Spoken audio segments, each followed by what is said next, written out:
γίνομαι κι εγώ.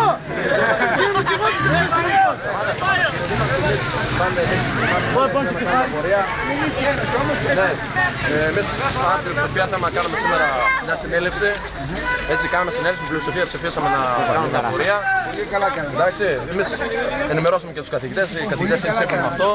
Πολύ καλά. Εγώ θα ήθελα να σας συγχαρώ για την στάση σας αυτή και για την πορεία, γιατί πράγματι είναι κακό, κάκιστο να χάνετε μία ζωή και μάλιστα ένα νεαρό παιδί, το οποίο δεν ευτύχει σε τίποτα.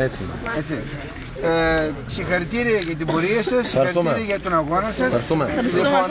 Ό,τι κάνετε μέσα σε τάξη χωρίς καταστροφές, γιατί δεν ταιριάζει με τον πολιτισμό μας αυτό, και εύχομαι να είναι το τελευταίο αίμα που χύνεται από λάθος των αστυνομικών δυνάμεων. Γιατί και οι αστυνομικοί δικά μας παιδιά είναι, έτσι, παιδιά μας, αδέρφια μας, αλλά θα πρέπει να είναι πολύ προσεκτικοί και να μην κάνουν τέτοια λάθη. Και μάλιστα σε άτομα τα οποία δεν φτάνει σε τίποτα. Καλά κάνετε, δεν παθαίνει τίποτα η παιδεία που θα χάσετε μια μέρα μάθημα.